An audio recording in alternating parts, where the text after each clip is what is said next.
Hello class 12, in this video I will be teaching you the final part of the proposal, and before that I want to give you a brief recapitulation of what we have done so far. First of all, let me tell you that the play proposal is about the three characters, Lomov, Natalia, Chivukov, and first part of the play, it consists of a quarrel regarding the land, that is the Oxen Meadows. Both of the parties, Lomov and Natalia Chivukov, they claim that land to be theirs, okay? And then there is a quarrel.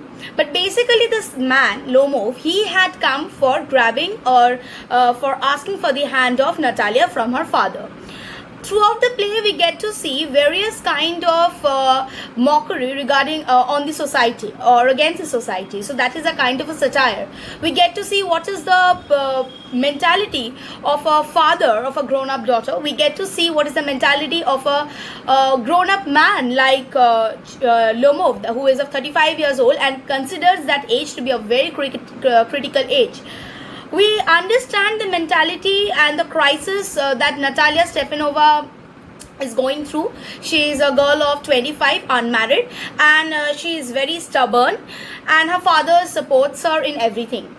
Then we come to the second part of the play, which is basically a quarrel regarding the dogs, okay?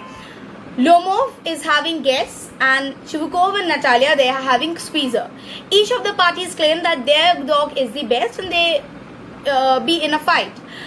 And as you know, Lomov always take advantage of his physical health, and he says that he is suffering from palpitation, and finally after all the abuses are done, he faints down into the armchair.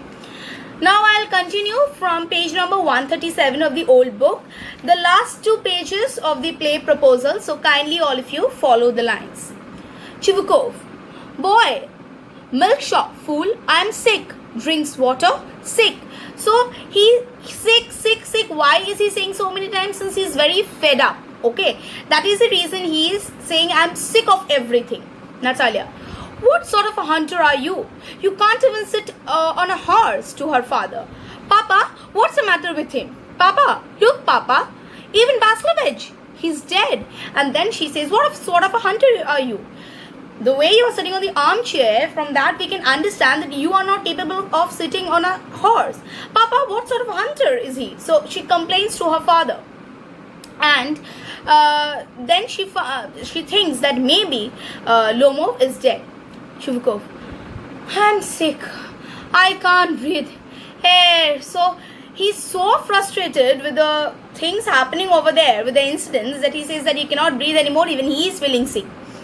Natalia: he's dead. Pulls Lomov's sleeve. So Lomov's sleeve, she pulls that. Even Vaslovich, what have you done to me? He's dead. Falls into an armchair. A doctor, and she also falls into another armchair, that he is dead. Chivukov: oh, what is it? What's the matter? Now again, what's the matter? Natalia: Wells, he's dead. He's dead. And then she wails. Wails means it's a deep cry, okay? And she wails. Chivukov: who's dead? Then he looks at Lomov. So he is. My word. Water! Doctor!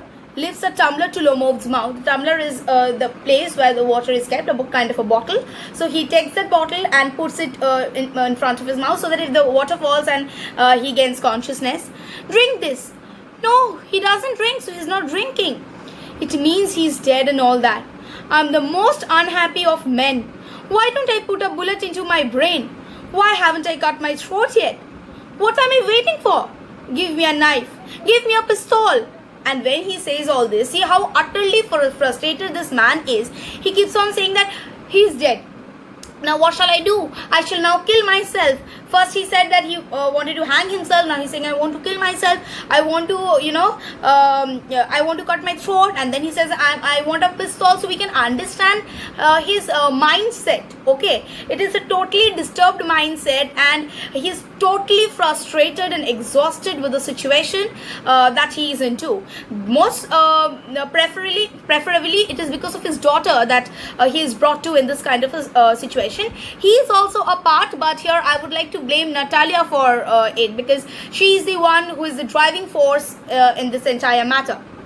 Low move. Then Lomo moves a little when he hears all this. He seems to be coming round. Drink some water. That's right, that's right. So after drinking a little bit of water, maybe Lomo had come around. Lomo. I see stars. Mist. Where am I? So now he is totally in a condition where he is coming around, and he is like, most of the time you must have seen in any Bollywood movies, after people friend, they say that, oh, where am I? Where is our place? So you need time to recollect as soon as you get the consciousness. So same here, the things are happening over here. Chivuko, hurry up and get married and well. Well, to the devil with you.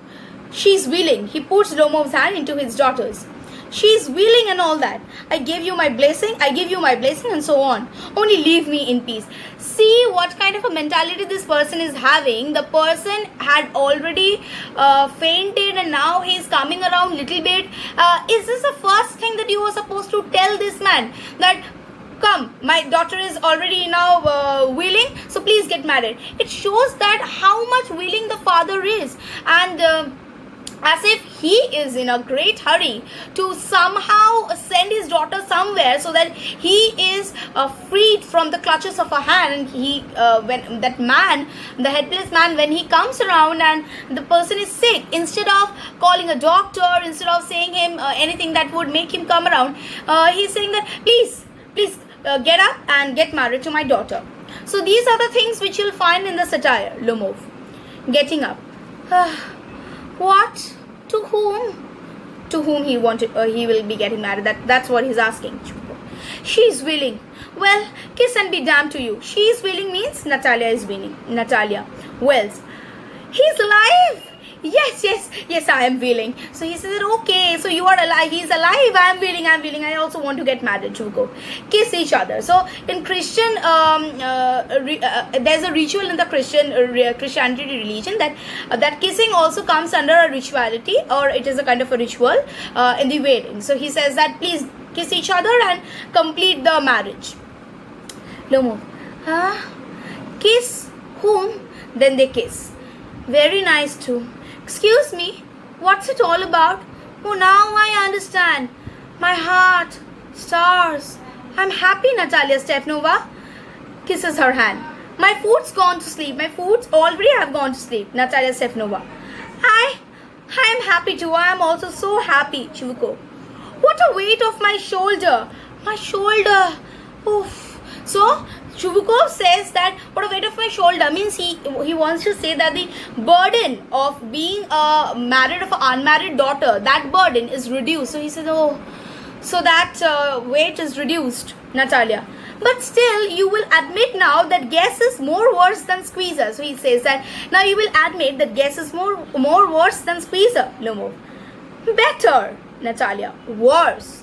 Chubukov. Well, that's a way to start your family bliss. Have some champagne. So have some champagne and stop all this. Okay? Lumov. He's better, Natalia. Worse. And Chubukov is always on the point that nothing happens and they should get married immediately.